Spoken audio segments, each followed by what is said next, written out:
مدد کن یا معین الدین چشتی، مدد کن یا معین الدین چشتی۔ منبر پر رونق افروز ذوی الاحترام ذوی الاحتشام باصفا علماء کرام، حاضرین محفل، پردہ نشین ماؤں اور بہنوں، السلام علیکم ورحمۃ اللہ وبرکاتہ۔ انتہائی احترام و عقیدت کے ساتھ اپنے اور ساری کائنات کے مرکز عقیدت، انیس بے کساں چارہ ساز درد مندہ، ہم غریبوں کے غم گسار، ہم فقیروں کی ثروت، شہر یار ارم تاجدار حرم، نوبہار شفاعت، شب اسرا کے دولہا نوشے بزم جنت، دانائے سبل مولائے کل ختم الرسل، خسرو خوباں سیاح نامہ کا وجہ کل فتح، درد اللہ المکنون سرد اللہ المخزون، عالم ما کانا وما یکون، آب و گل انبیاء جانو دل اسفیاء، مطلع ہر سعادت مقبل ہر سیادت، خلاصہ کائنات فخر موجودات، حضور احمد مجتبی محمد مصطفیٰ، ارواحنا فدا صلی اللہ تعالی علیہ وآلہ وصحبہ وبارک وسلم کی بارگاہ بے کس پناہ میں جس طریقے سے پڑھاؤں، بلند آواز سے میرے ساتھ مل کر پڑھیں، الصلاۃ والسلام علیک یا رسول اللہ۔ سب لوگ مل کر پڑھیں، الصلاۃ والسلام علیک یا نبی اللہ، الصلاۃ والسلام علیک یا حبیب اللہ، وعلی آلک واصحابک یا نور اللہ، صلی اللہ تعالی علیہ وسلم۔ سرور کہوں کہ مالک و مولا کہوں تجھے، سرور کہوں کہ مالک و مولا کہوں تجھے، باغ خلیل کا گل زیبا کہوں تجھے، حرمہ نصیب ہوں تجھے امید گہ کہوں، جانے مراد کانے تمنا کہوں تجھے، اللہ رے تیرے جسم منور کی تابشیں، اے جانے جاں میں جانے تجلا کہوں تجھے، مجرم ہوں اپنے عفو کا سامہ کروں شہاں، یعنی شفیعی روز جزا کا کہوں تجھے، صبح وطن پہ شام غریباں کو دوں شرف، بے کس نواز کے سو والا کہوں تجھے، اور اللہ رے تیرے جسم منور کی تابشیں، اے جانے جاں میں جانے تجلا کہوں تجھے، تیرے تو وصف عائد تناہی سے ہے بری، حیران ہوں میرے شاہ میں کیا کیا کہوں تجھے، اور کہہ لے کہ سب کچھ ان کے ثنا خاطی خاموشی، چپ ہو رہا یہ کہہ کے میں کیا کیا کہوں تجھے، لیکن رضا نے ختم سخن اس پہ کر دیا، لیکن رضا نے ختم سخن اس پہ کر دیا، خالق کا بندہ خلق کا آقا کہوں تجھے۔ آج کی یہ خوبصورت حسین و جمیل محفل کشن گنج کی سرزمین پر دارالعلوم اہل سنت امجدیہ قدم رسول میں ہم سب موجود ہیں، اور تقریباً منتظمین کے بتانے کے مطابق 72 حفاظ آج حفظ کو مکمل کر کے حفظ کی دستار لینے کا شرف حاصل کر رہے ہیں اور سعادت حاصل کر رہے ہیں۔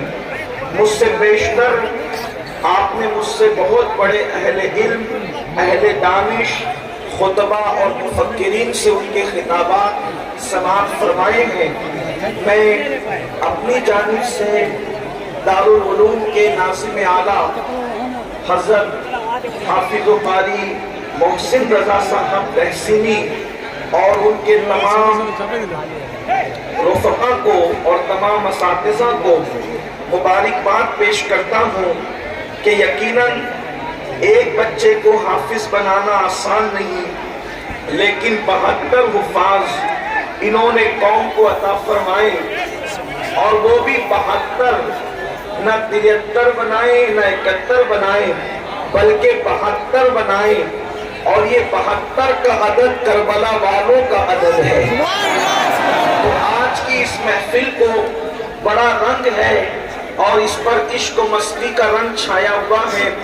تعلیمی کانفرنس میں میں ارادہ کچھ اور کر کے آیا تھا کہ میں کوئی گفتگو کروں گا، لیکن بھائی کفیل انبر کے نعروں نے اور ان کے بعد جناب مداح رسول محمد علی فیضی صاحب کے کلام نے حضور آپ کو دیکھنا چاہتا ہوں، اس نے میری طبیعت میں ایک تبدیلی سی پیدا کی اور بربط دل کے تار اس طریقے سے چھڑ گئے کہ میں نے سوچا کہ اب کوئی اور عنوان لینا انتہائی جفاکاری ہوگی، اس لیے میں نے اپنے عنوان کو تبدیل کر دیا ہے۔ ان کے کلام کو سن کر میں امید کرتا ہوں کہ آپ سب آنے والی گفتگو کو توجہ کے ساتھ سماعت کریں گے۔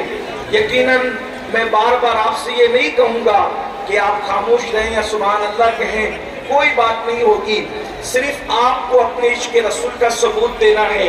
یاد رکھیے اس وقت مسلم امہ پوری دنیا کے اندر دبی ہوئی ہے، پوری دنیا کے اندر کچلی ہوئی ہے، پوری دنیا کے اندر تباہی اور بربادی کے دہانے پر پہنچی ہوئی ہے۔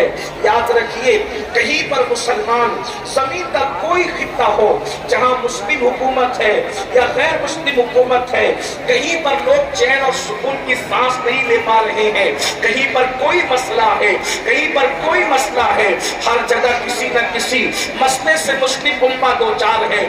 ایسے ماحول کے اندر جبکہ کہیں مسلمان روٹی کپڑا اور مکان کے لیے ترس رہا ہو، کہیں پر مسلمانوں کی بیٹیاں غیروں کے ساتھ بھاگ رہی ہو، کہیں پر مسلمانوں کی بچیاں اللہ اکبر کسی کا ہاتھ پکڑ کر جا رہی ہو یا لوجوں کے اندر فروخت ہو رہی ہو، مسلمانوں کے چھوٹے چھوٹے بچے کھیتوں میں کام کر رہے ہوں، مسلمانوں کے چھوٹے چھوٹے بچے ہوٹلوں پر مزدوری کرنے پہ مجبور ہو چکے ہوں، مسلمانوں کا حال یہ ہو غربت کی چکی میں ایسے پس رہے ہوں کہ اللہ اکبر اسکول کی فیس بھرنے کے لیے پیسے نہ ہو، ایسے حالات کے اندر لوگ کریں تو کیا کریں، آخر کیا ایک کام کریں، آخر کون سا کام انجام دیں جس کی بنیاد پر اس گرتی ہوئی قوم کو ہم اوپر اٹھا سکیں۔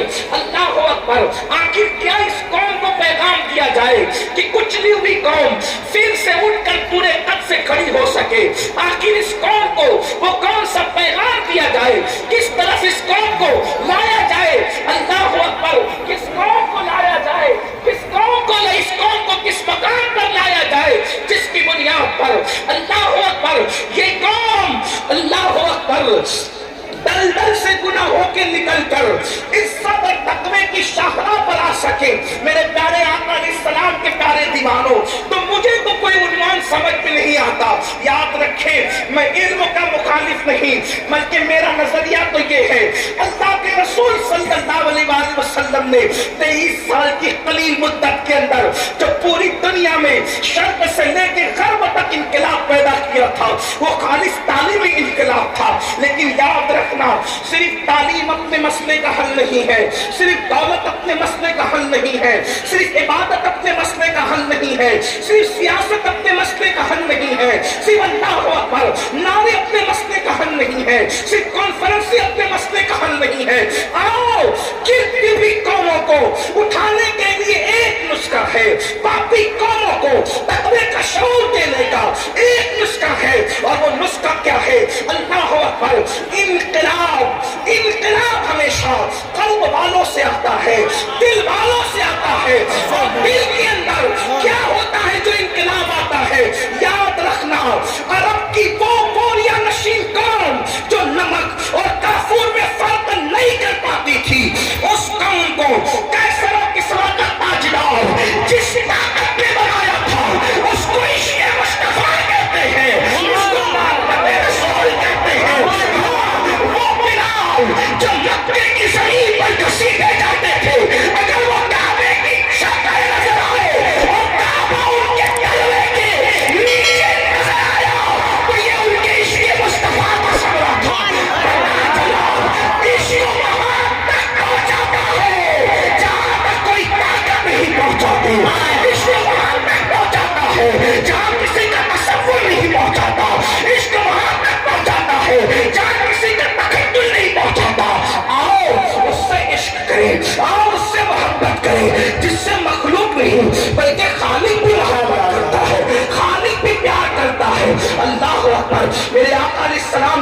والوں، آج تسبیح تو ہے، آج تسبیح تو ہے، لیکن عشق مصطفیٰ کہاں ہے؟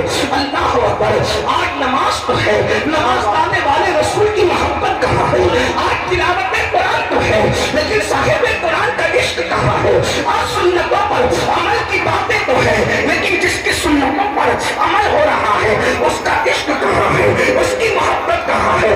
یاد رکھیں، اقبال نے کہا تھا دیوان گانے عشق محمد کو دیکھ کر، دیوان گانے عشق محمد کو دیکھ کر گھبرا گئی ہے گردش توبہ، کبھی کبھی گردن میں ہار ڈالے ہیں ماحول نجوم نے، گردن میں ہار ڈالے ہیں ماحول نجوم نے، گزرا ہے ان حدوں سے مسلمان کبھی کبھی، میری قوم کا وہ جوان جو پوری پوری رات گندی فلمیں دیکھ رہا ہے، میری قوم کا وہ جوان جو شراب کے اڈوں پہ الجھا ہوا ہے، میری قوم کا وہ جوان جو ماں باپ کا باغی ہو گیا ہے، میری قوم کا وہ جوان جو ملک اور ملت کی ترقی کی فکر سے بیگانہ ہو گیا ہے، اس قوم کو اگر سنوارا جا سکتا ہے تو ایک ہی فکر ہے کہ دل مدینے کے تاجدار سے لگا دو، ان کو نبی کا دیوانہ بنا دو، ان کو نبی کا عاشق بنا دو، انقلاب خود بخود آئے گا۔ لوگ کہتے ہیں امین القادری یہ کیسے ہو سکتا ہے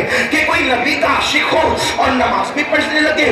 میں نے کہا جب عشق کرے گا نا تو اس تک کی بات پہنچے گی کہ نماز نبی کی آنکھوں کی ٹھنڈک ہے۔ کیا تم نے کوئی ایسا عاشق بھی دیکھا ہے جو اپنے محبوب کی آنکھوں کو ٹھنڈک نہ پہنچائے؟ اللہ اکبر، اللہ اللہ، جب عشق کرے گا اس کو یہ بات پہنچے گی کہ گناہ کرنے سے نبی کا دل دکھتا ہے، نبی کے پاک کے دل کو تکلیف پہنچتی ہے، تو وہ گناہوں سے خود بخود بچے گا۔ میرے آقا علیہ السلام کے پیارے دیواروں، آج میں اپنی گفتگو کو طویل نہ کرتے ہوئے بہت مختصر میں بات اپنی سمیٹ لوں گا۔ مجھے پتا ہے بہت دیر سے آپ لوگ بیٹھے ہوئے ہیں اور میں بہت دیر تک کے آپ کو الجھا کر رکھنا نہیں چاہتا، بس دو باتیں عرض کر کے اپنی بات مکمل کر لوں گا، لیکن آپ کی توجہ کشن گنج والوں، مجھے نہیں پتا آپ لوگ کس طریقے کی تقریر سننا پسند کرتے ہیں، مجھے نہیں معلوم، لیکن میری اپنی عادت ہے۔ آپ کیا سننا پسند کرتے ہیں مجھے اس سے کوئی مطلب نہیں، میں آپ کو وہ سنانا چاہتا ہوں جس سے اللہ راضی ہو جائے، اللہ کے محبوب راضی ہو جائے، لیکن آپ کو میری طرف توجہ کرنی پڑے گی۔ دیکھیں بات آپ سے کہتا ہوں، اللہ اکبر، آپ نے اکثر ہمارے علماء سے سنا ہوگا نبی سے پیار کرو، آقا سے عشق کرو، حضور سے محبت کرو، تو کبھی کبھی کسی انسان کے دماغ کے اندر وسوسہ آ سکتا ہے کہ یار یہ مولوی لوگ نبی کی محبت ہم پہ تھوپ تو نہیں رہے ہیں، معاذ اللہ نبی کی محبت ہم پر تھوپی تو نہیں جا رہی ہے۔ ایک بات اچھی طرح یاد رکھنا اور اچھی طرح خیال رکھنا، نبی کی محبت تھوپنے کی چیز نہیں ہے، بلکہ ہمارے نبی ہیں ہی ایسے، ہمارے آقا ہیں ہی ایسے جو ان کو دیکھ لیتا ہے عشق کرنے پہ مجبور ہو جاتا ہے، جو ان کو دیکھ لیتا ہے محبت کرنے پہ مجبور ہو جاتا ہے، جو ان کو سن لیتا ہے محبت کرنے پہ مجبور ہو جاتا ہے۔ ارے نادان، بن دیکھے جب یہ عالم ہے تو دیدار کا عالم کیا ہوگا؟ اللہ اکبر، ہمارے آقا کیسے ہیں؟ ایک انگریز مفکر نے کہا تھا، ایک انگریز مفکر نے کہا تھا اگر کسی میں تین میں سے ایک بات بھی ہو، اگر کسی میں تین میں سے ایک بات بھی ہو تو عشق کرنا اس کا حق ہے، پیار کرنا اس کا حق ہے۔ اس انگریز نے کیا کہا تھا؟ بیوٹی، کوالٹی، پیورٹی، تینوں میں سے کوئی ایک چیز ہو، بیوٹی، کوالٹی، پیورٹی، اگر تینوں میں سے کوئی ایک چیز ہو اس کا حق ہے کہ اس سے پیار کیا جائے۔ اب اگر اس انگریز کے قول کے مطابق میں اپنے نبی کو دیکھتا ہوں، بیوٹی، کوالٹی، پیورٹی، تو میرے نبی میں کیا موجود نہیں ہے؟ آئیے تھوڑا اس کا جائزہ لیتے ہیں۔ میں آپ کو بتاؤں، اس میں پہلے نمبر پہ کہا کہ بیوٹی ہونے کی وجہ سے عشق لازم ہے، جس میں بیوٹی ہو اگر اس سے عشق نہ کرے تو گویا کہ یہ اس کی حق تلفی ہے، اس سے جفا ہے، اس کے ساتھ بے وفائی ہے۔ اب آپ دیکھیں، بیوٹی کہتے خوبصورتی کو، بیوٹی کہتے خوبصورتی کو۔ میری قوم کے جوانوں، آج ہر انسان خوبصورتی پہ مر رہا ہے، تو میرے نبی کی خوبصورتی کو میں بیان نہ کروں؟ آؤ ذرا دیکھو میرے نبی کیسے خوبصورت تھے، کیسے جمال والے تھے۔ اور یاد رکھنا، واللہ کسی قوم کا لیڈر اتنا خوبصورت نہیں ہے جتنا آمنہ کے لال کو اللہ نے حسن عطا فرمایا۔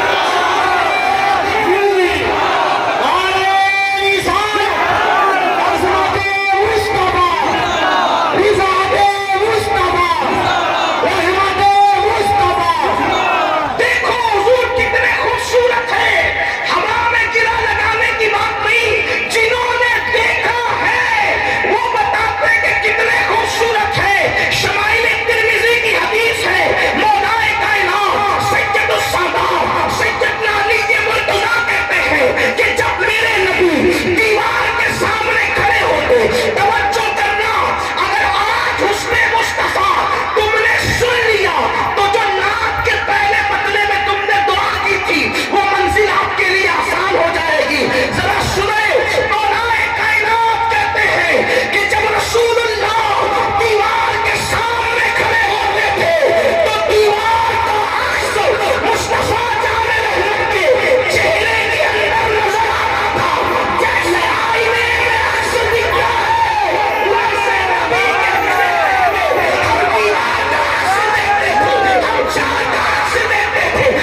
ام المومنین سیدہ طیبہ طاہرہ اما جان عائشہ صدیقہ نے حضور سے پوچھا، توجہ آپ کی، کیا پوچھا؟ آقا آپ کا حسن اور حسن یوسف دونوں میں کیا توجہ؟ آپ کی توجہ ہے؟ میری بات سمجھ میں آتی ہے؟ ہاں، میں بہت دور سے آیا ہوں لیکن شاید بات سمجھ میں نہ آئے، لیکن جذبات تو سمجھ میں آئیں گے۔ اگر جذبات کے ساتھ بات بھی سمجھ میں آ رہی ہو تو آپ کو سن کر اگر بات سمجھ میں آئے تو سبحان اللہ کہنا چاہیے۔ وجہ اس کی یہ ہے کہ جو سبحان اللہ ایک بار کہے تو زمین اور آسمان کے درمیان کی جتنی خالی جگہ ہے وہ سب بھر کے اللہ سبحان اللہ کہنے والے کو نیکی عطا فرماتا ہے۔ اور میں لوگوں کو کہتا ہوں کہ جب نبی کی شان بیان ہوتی ہے، توجہ کرنا، اپنے علماء کو سبق سنانے کی نیت سے کہہ رہا ہوں، غلطی کروں گا تو اصلاح کریں گے۔ اگر نبی کی شان بیان ہوتی ہے تب اللہ بھی سبحان اللہ کہتا ہے۔ جب شان نبوت بیان ہو تو اللہ بھی سبحان اللہ کہتا ہے۔ لوگ مجھ سے کہتے ہیں وہ کیسے کہتا ہے؟ میں نے کہا معراج بعد میں بیان کی، پہلے کہا سبحان الذی۔ معراج بیان کرنے سے پہلے اللہ نے کہا کہ ہم پاک ہیں۔ ان کی شان کا ذکر بعد میں آیا، پہلے اللہ نے سبحان اللہ کہا۔ ارے جا خدا سبحان اللہ فرمائے۔ اگر وہاں امتی چپ رہے تو پھر عشق کی کیا بات ہے؟ باتیں کرنے کے لیے تو بڑی آواز ہم نکالتے ہیں، لیکن نبی کا ذکر سن کر اگر ہم خاموش رہیں تو پھر یہ کوئی انصاف کی بات نہیں۔ توجہ آپ کی، ام المومنین نے پوچھا یا رسول اللہ صلی اللہ علیہ وآلہ وسلم، حسن یوسف میں اور آپ کے حسن میں فرق کیا ہے؟ حالانکہ وہ خود بھی بڑی فقیہ تھی۔ میرے امام کہتے ہیں مفتی چار ملت پہ لاکھوں سلام، وہ چار ملت کی مفتیاں ہیں، جسے ام المومنین عائشہ صدیقہ کہا جاتا ہے۔ آپ سے میں عرض کرنا چاہتا ہوں، لوگ آج کہتے ہیں بیٹی بچاؤ، بیٹی پڑھاؤ، بیٹی بچاؤ، بیٹی پڑھاؤ۔ ہم نے کہا تمہیں 1400 سال کے بعد شعور آیا؟ رسول اللہ نے اپنے گھر کی عورتوں کو اتنا پڑھایا کہ اور نبی پردے کے پیچھے سے حضور کی زوجہ ام المومنین عائشہ صدیقہ کی شاگردی کرتے نظر آ رہے ہیں۔ دنیا 1400 سال کے بعد جہاں پہنچتی ہے، اسلام وہاں اس سے پہلے پہنچ کر کے گزر چکا ہوں۔ بیٹی بچایا، جب لوگوں کی بیٹیاں جاہل تھی تب صدیق اکبر کی صدیقہ مفتی چار ملت کی حیثیت سے اور امت کی رہنمائی کرتی تھی۔ سینکڑوں صحابہ اور ہزاروں تابعین ام المومنین کی شاگردی کرتے نظر آ رہے تھے۔ اللہ اکبر، ہمارے مذہب میں پڑھانے کا یہ تصور ہے۔ اللہ اللہ، لوگ کہتے ہیں مسلمان عورتوں پہ ظلم کرتے، میں نے کہا ظلم کہاں کیا یہ تو بتا۔ اللہ اکبر، حضرت مریم پہ الزام لگتا ہے، دیکھو عورت کا مطلب ہمارے یہاں پہ ہے۔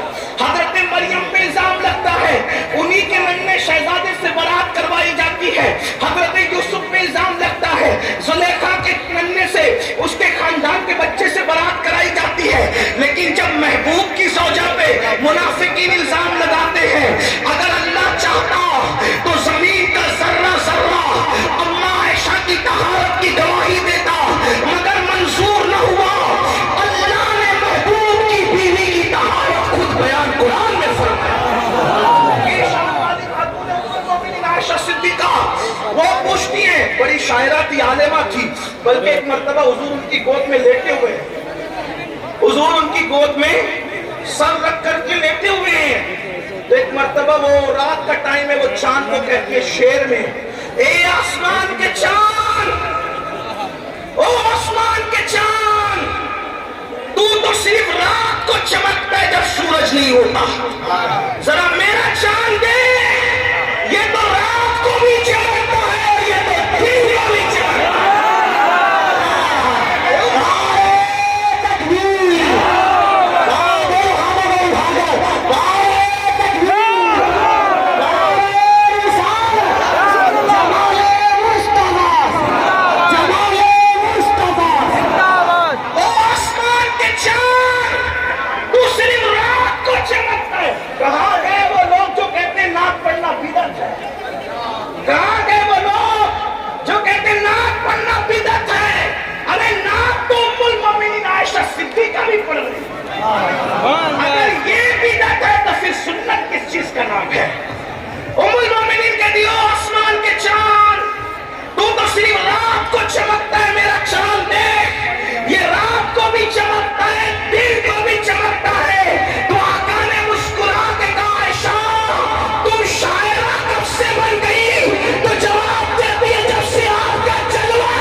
سبحان اللہ سبحان اللہ. اسی ام المومنین نے پوچھا، توجہ کریں، اسی ام المومنین نے پوچھا کیا یا رسول اللہ آپ کے حسن میں اور حسن یوسف میں کیا فرق ہے؟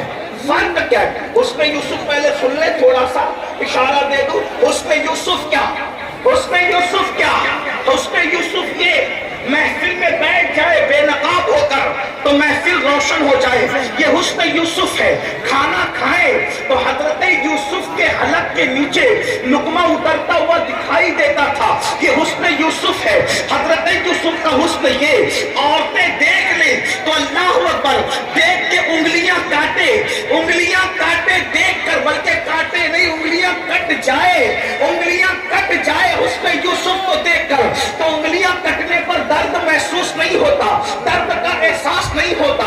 حسن یوسف یہ بابا سے چھٹ جائے تو 50 سال تک روتے روتے حضرت یعقوب کی آنکھیں سفید ہو جائے. حسن یوسف یہ، اللہ اکبر، کوئی بھوکا دیکھے تو اس کی بھوک ختم ہو جائے، کوئی پیاسا دیکھے اس کی پیاس مٹ جائے، کوئی غمگین دیکھے اس کا غم ختم ہو جائے. یہ کیا ہے؟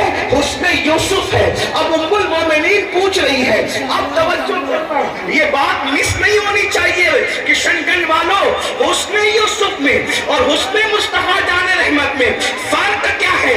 اب میرے آقا فرق بتاتے ہیں، توجہ سے سننا. تھوڑا یہاں علم ریاضی کی ضرورت کسی کو پڑ سکتی ہے. آقا فرماتے ہیں عائشہ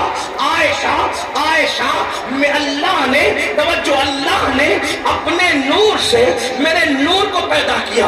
حسن یوسف اور حسن مصطفیٰ کا فرق دیکھیں. کہتے ہیں آقا، عائشہ، اللہ نے اپنے نور سے میرے نور کو پیدا کیا، اللہ نے اپنے نور سے میرے نور کو پیدا کیا. میں بار بار جملوں کی تکرار اس لیے کر رہا ہوں کہ یہاں پڑھے لکھے بھی ہوں گے اور میری طرح کچھ ان پڑھ بھی آئے ہوں گے، تو ان لوگوں کو بھی بات سمجھ میں آ جائے. کیا عائشہ، اللہ نے اپنے نور سے میرے نور کو پیدا کیا اور پھر فرماتے ہیں اس نور کو اللہ نے جیسا کہ چاہا 10 حصوں میں تقسیم کیا. نور کے بارے میں ہمارا عقیدہ یہ ہے کہ نور تقسیم نہیں ہوتا، لیکن مجازاً صرف سمجھانے کے لیے یہ بات لی جا رہی ہے. اللہ نے اپنے نور سے میرے نور کو پیدا کیا، پھر اس کے 10 حصے کیے. اب 10 حصے میں سے، توجہ کریں، 10 حصے میں سے ایک حصے سے پھر 10 حصے کیا. اپنے نور سے نبی کے نور کو پیدا کیا، اس کے 10 حصے کیے. 10 میں سے پھر ایک حصے سے پھر 10 حصے کیے. اب اس 10 حصے میں سے پھر ایک حصے سے پوری کائنات کا حسن بنایا. دیکھیں، توجہ کریں، سمجھے؟ اللہ نے اپنے نور سے میرا نور پیدا کیا، اس نور کے مجازاً 10 حصے کیے. 10 میں سے پھر ایک حصہ روز نبی کا نور، اس کے 10 حصے، 10 حصے میں سے ایک حصہ، ایک حصے میں سے پھر 10 حصے، 10 حصے میں سے پھر ایک حصہ.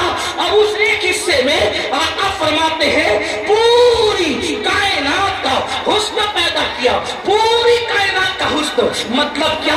شفق کا جمال اسی سے بنایا، افق کی سرخی اسی سے بنایا، دریاؤں کی روانی اسی سے بنایا، سمندر کی طغیانی اسی سے بنایا، در یمن اسی سے بنایا، در نجف اسی سے بنایا، لال پتھروں میں اسی سے بنایا، چاند کی چاندنی اسی سے بنایا، سورج کی شعاعیں اسی سے بنایا، زمین کا سبزہ اسی سے بنایا، نکھرتے گل پھولوں کی نزاکت اسی سے بنایا، پھولوں کی خوشبو اسی سے بنایا، چڑیوں کی چہک اسی سے بنایا، پھولوں کی مہک اسی سے بنایا، گرتے ہوئے آبشار اسی سے بنایا، بلبل کی آواز اسی سے بنایا، اللہ اکبر، کی آواز اسی سے بنایا، پپیہا کی پیچ اسی سے بنایا، پرندوں کا حسن و جمال اسی سے بنایا، تتلیوں کا باغبان اسی سے بنایا، فرشتوں کا جمال اسی سے بنا ہے، انسانوں کا جمال لقد خلقنا الانسان فی احسن تقویم. یہ سارے جو خوبصورت انسان ہے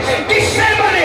اسی ایک حصے سے بنے، ایک حصے سے. اب بتاؤ، جب دنیا اتنی خوبصورت ہے، ایک حصے کے حسن کا یہ عالم ہے، اتنی خوبصورت ہے دنیا، اور اکیلے 9 حصے سے حسن یوسف کو بنایا.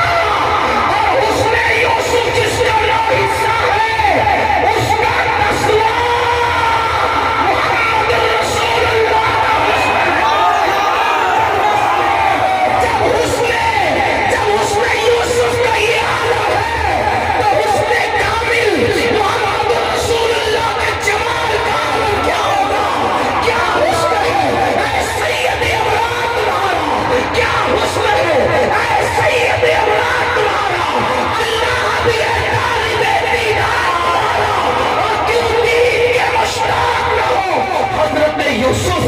اللہ کا دیدار ہے دیدار